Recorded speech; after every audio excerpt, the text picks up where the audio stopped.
I want to give you some of what I'll call the patron saints of SEMA. These are folks that are your advocates. Some of them in Detroit, some other places around the world. Ralph Gilles, who many of you know, he says a vehicle has to have good bones. He is honored when a Chrysler product is selected to be customized by you. Now, some chief engineers, some chief designers think that's an insult. Why would you want to put a mustache on my Mona Lisa? He believes that cars are a blank canvas and that you, the SEMA members, help provide the paint, the texture to make them cool. He knows he can't compete with it. He wants the brands of your companies on those vehicles. And they'll come to you because they want the brand equity of those parts and those brands that they put on the vehicle. Jim Farley, he believes that Ford is a technology company. And as technology sellers, you got to hand the brand over to the customers, the consumers, and they'll help you decide what should be there. Now, it isn't easy for Ford. My Ford Touch, things like that, they've made a lot of mistakes. But Alan Mullally's adamant that they will continue being a technology leader. And you look at some of the things that Jim Farley's done. Consumers are the brand. The Fiesta movement, great example of that. Jim was instrumental in who was involved with the Scion program here? Any accessories on the Scions? That started with 13 SEMA companies. And SEMA helped get 5 of those vehicles from Japan before they were even available here in the States, very similar to the T6 Ranger and the Hilux out there today. Started with 13 companies, grew to 135 SEMA member companies supplying parts to the Scion. It grew into the FJ Cruiser, grew into a lot of other vehicles, Tacoma, etc., because of that program. So a couple of years ago, we had Neil Young came to the SEMA show, and he really wanted to bring his Link Volt. Did anyone see the Link Volt when Neil was here? Pretty cool car. Picked the largest car he could possibly find. I think it came with a Harbor Master's license. It's this thing was huge, and Jay knows. I mean, and he had a bioturbine put in it, and the thing was held together with a lot of weak technology. It burned down the day after it left the SEMA show, and burned his garage down, a lot of his equipment, etc. But again, good things happen for the right reasons, whatever. He had lithium iron batteries running that thing from China, and a controller that probably couldn't even run this projector. So the whole good thing came out of that. SEMA members that he met through he agreed to come for half a day. He stayed for 3. He got more outpouring of SEMA companies to help rebuild Link Volt 2. And again, you've got advocates like that for the SEMA community, for you, for your products and services. Our job is to give you a platform and a stage to do that. And you can see that out at the vehicle technology site at SEMA.org. The whole thing is there. And have any of you folks read his book, The Waging Heavy Peace? This is one of the key things he talks about in there. He loved it so much. So again, you've got some great advocates out there. I mentioned Alan Mulally before. Ford is a car company, but they're learning to think like an electronics company. The important part there for you is it's the clock speed, the product development clock speed. Ford wants to turn things around at 6-month product development cycles, not 36 months. So again, using all the same types of tools that we've gone through there. A lot of that for the connectivity folks here. Seeing your way through tough times. The gritty commercial that Chrysler used with Clint Eastwood last year at the Super Bowl. Fantastic thoughts, and if you look through the words of that ad, it was fantastic because we started a program 5 years ago. It was the Vehicle Dynamics program. There's a rule, a regulation, FMVSS 126, regarding electronic stability control. You cannot knowingly take the vehicle out of compliance. So now your due diligence is, what did your products, your lift kits, your wheels, your tires do to the ESC performance of that vehicle? OEMs had 5 years to phase that in. That ended in 10.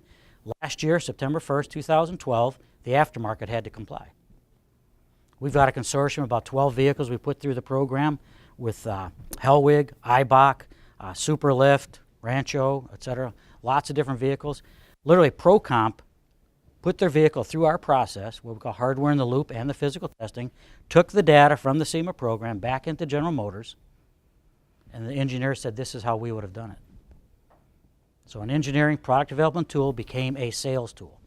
So again, using these processes to do it. We've had that going on for 5 to 6 years. Every year at the show we have the Vehicle Dynamics Forum to get you access to these companies that are doing it. It's basically CarSim, which is the leader in the industry. DSpace is the hardware in the loop. And we actually, the system we have is, as I mentioned earlier, about the cost of the aftermarket. It's a 10% of what an OEM test or simulation would cost. And access to any proving ground you want in the United States. We did the Eibach Ford Focus at the Dearborn Proving Ground at Ford. We've tested trucks out here in Arizona. You have access to all that through Link Engineering, another one of our great partners. So those are your resources to use. Never had Steve Jobs, obviously, at the show, but talk about connecting the dots for you guys. That's what Steve Jobs was a master at that, but he made some very good observations in life, and that you can only connect the dots looking backwards. So coming here today is one of the dots you put into your life that you may not know how it's all going to fit together. You know, stay hungry, stay foolish. It's more fun to be a pirate than to join the Navy. And to me, that personifies SEMA to a T. That's exactly what SEMA is all about, to be different. But it's that pulse of the consumer that all you folks provide products and services for. That's what's so exciting. I like to say that the SEMA show, which is our flagship, obviously, ours, all of you here, is the Department of New Ideas. That's why the OEMs love coming to the show. They want to hear Chip Foose. They want to hear everybody here, what they're doing to vehicles. And that's where they get the Department of New Ideas, things that they can't even think of, particularly in Detroit or Stuttgart or Tokyo, wherever it may be. And how many people know what Facebook's motto is? Basically, move fast and break things. You go into Facebook Automotive in Birmingham, Michigan, that's the first thing you see. Move fast and break things. They don't care. Point is, they sure got the attitude. 2012 was the first time in history that small cars outsold other cars in the United States. And GRC is obviously there to help make small cars cool. And obviously, I think most of you are familiar with GoPro. Did anyone come to Nick Woodman? We had the founder of GoPro as a keynote in the center last year at the show. When I met Nick 5 years ago, he came to the SEMA show with a '59 Cadillac with 40 of those cameras in the trunk to sell them at the SEMA show. Like, we couldn't sell them. I said, get business cards and take them at the end of the show that Friday, and he came back and sold every one of them. That is a Cinderella story. They're up well over 600 million today. And a lot of that Nick talked about at the show attributes his success to getting it in front of you. I mean, racing is a big part of GoPro. And the personal point of view videos that GoPro makes, he knows, and you'll hear Nick say this many times, it's not about the GoPro, it's about what you do with the GoPro. And you tell your story. There is a GoPro video uploaded at YouTube every 30 seconds. Now think, SEMA helped create that 5 years ago. I want to point out the most important thing about the race is probably not on the track. It's right here, what you're doing today. It's the race to support things like that. Make that part of your branding, if you will. And with that, I'm going to just close with this last slide. And again, I think this is talking to you, Jay, all the way. I mean, this is what you're a leader at. As I mentioned earlier when we started, collaboration is an unnatural act. And you got to think about, to me, the best analogy is a breakfast of ham and eggs. The chicken's involved in that breakfast, but the pig is committed. So you got to be committed to collaboration if you're going to make it work.